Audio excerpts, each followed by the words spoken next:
Detroit Den 313. We are back. Stephen Will. I got my pen. Still, I mean, this thing it's been, I don't know. It's just That's been a bringing me, girthy old boy. That's a man. girthy old boy right there. It's Hey, thick. not It's me, thick. right? Not Nah. not me. You maybe, not me. Yeah, man. We're keeping her around. She's popular. She's been doing good things for me. And we got some Detroit Lions football, man. It's another banger to me. I think this one's gonna be super controversial. Steve, tell the people what we're talking about. I don't think it's gonna be controversial between you and me, but I think there are a lot of people who might not agree with what we have to say. I think the Detroit Lions fan base is going to be split down the middle. I have some questions. We're going to get into some answers, but we're talking. Is he the? I don't know how he's not on this podcast. We talk about him once a week. It's got to be. We got to reach out to him. Like, hey man, We if you need seen to. what we were defending you, Jameson Williams, like, I'm dying on a shield over here with my sword taped to my hand. Like, help me out a little bit, buddy. But not a hot topic, but I think it's something people want to know.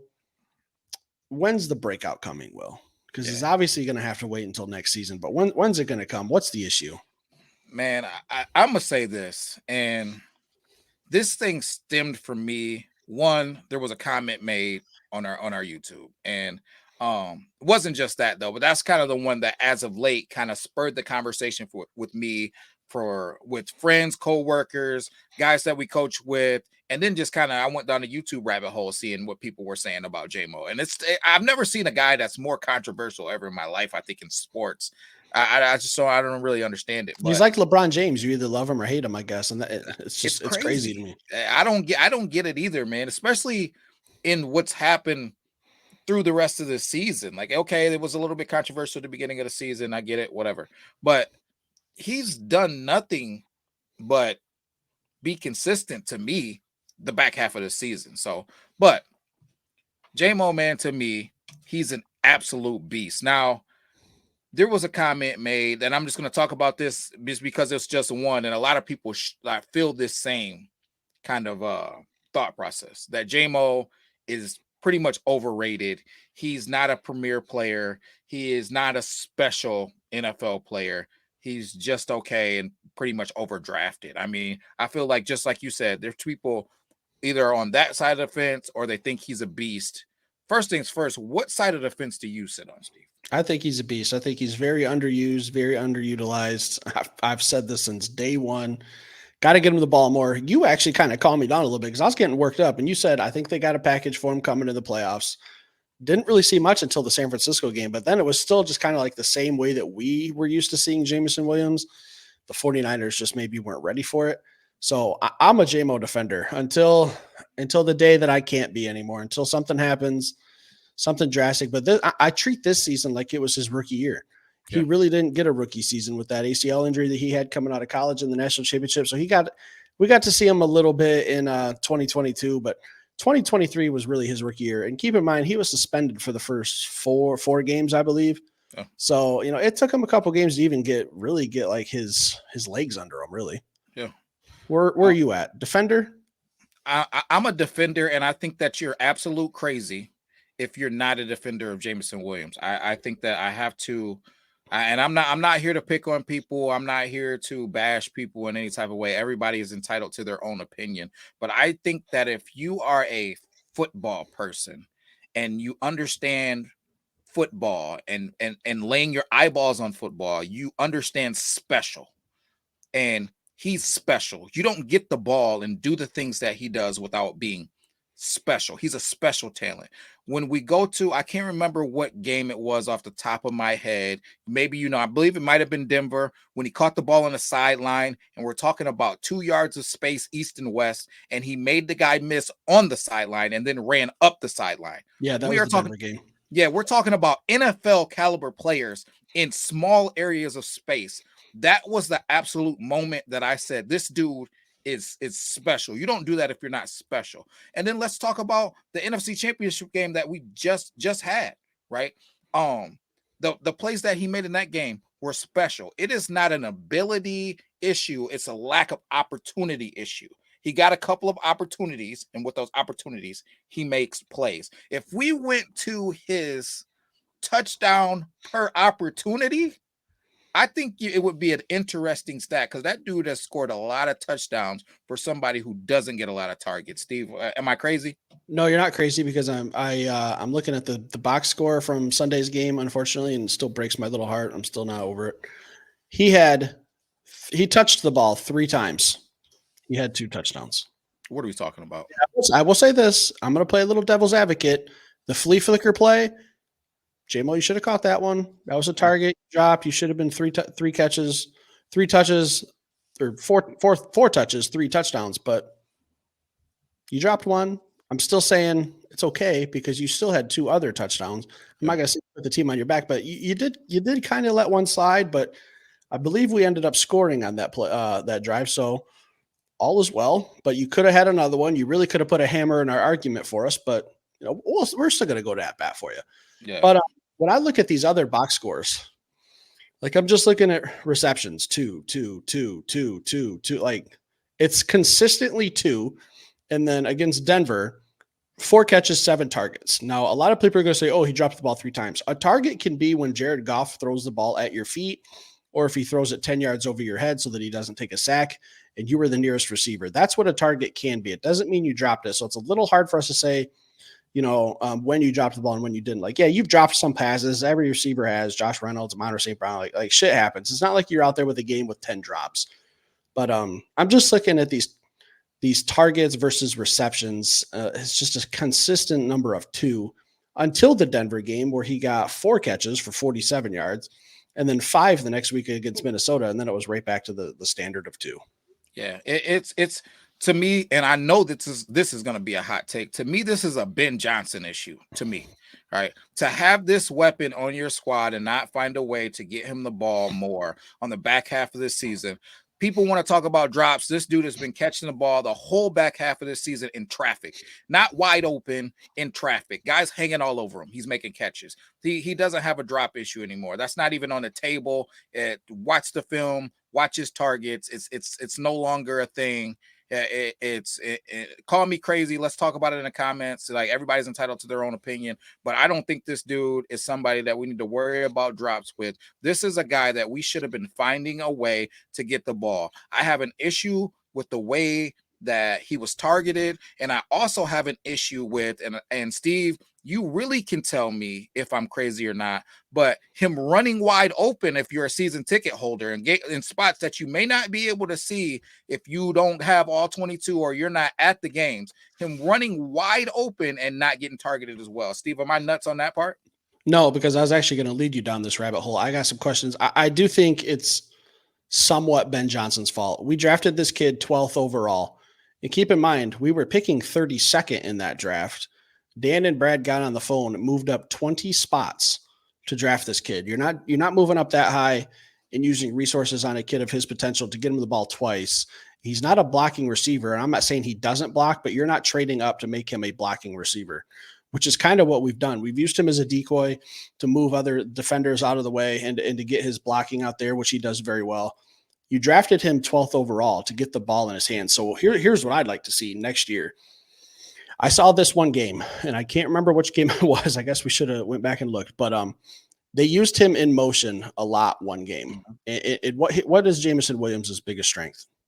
Speed.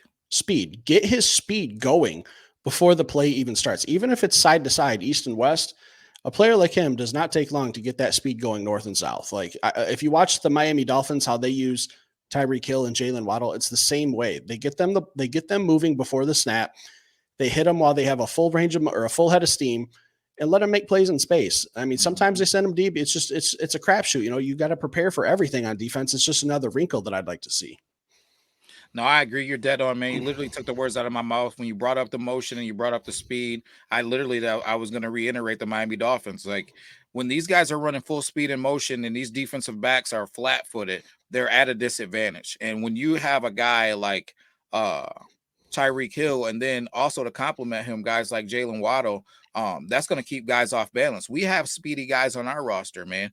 Raymond, for instance, man, we could be sending Jamo in motion and having Khalif going in a different direction, man, or just Amon Ra floating around over the middle of the field, man, and Sam Laporta. There's weapons out. Jameer Gibbs. We have all types of weapons I want to see more out of this offense, and our offense move the football. I don't have a problem with how we move the football, chunk plays, taking it down the field. I want more one play touchdowns. I want more huge plays. I want more 80 yarders, 60 yarders, 50 yarders. I want more of those. I'm in raw getting third down plays and getting 20-yard chunks and 15-yard chunks here and there. It's great. But at the end of the day, I think that's part of the reason why we get into these second halves and we can't score, right? Because we're not getting huge plays. We need some huge plays going into this next season. I want more out of this offense. I want another guy. I want a Odunse or a T. Higgins or somebody else to add to this thing. I'm hyped up, guys. I want more out of this offense. I want more out of Ben Johnson. I want more out of Jared Goff. And he has some issues with underthrowing Jamo. I just feel like this dude's special, man. We got to open him up, man. You don't get a Ferrari and drive at 60 miles an hour. You do if you mean you're afraid to crash it. But do you think you already kind of hit on the Ben Johnson thing? And real quick, I don't even think we've scratched the surface with Jahmyr Gibbs in the passing game. We've just used him on a lot of screens. We have not seen a full route tree from Jahmyr Gibbs, and it's there. There's a lot of untapped talent here. And you can even ask the person, whoever's at your doorway that's there that you're looking at. But come say hi. It's driving me crazy, guys. My son is here. Supposed to be in bed. Say hi. Unbelievable. On a school night, 10 o'clock. Go to bed. Boy, get out of here. No rules of the Ford House on a Wednesday night. Golly. Sorry, guys. But real quick, do you think that we talked about Ben Johnson and it's a little bit of his problem. Is this a Jared Goff problem as well? I think it's partly a Jared Goff issue, man, in a sense of I feel like sometimes he missed Jamo, man. Like he missed Jamo, and Jamo's the kind of guy who he can catch one of those slants and he can take him for an 80-yard touchdown. But real quick, he does drop sometimes, like we just saw in the flea flicker play. So we did, but on the flea flicker play, I feel like that was a tremendously hard catch. What I had a problem with was the drops earlier in the season where he was dropping balls that were hit him in the chest. Like that it was no longer a thing. And that's where I want to see him, not just screen passes, man, not just reverses.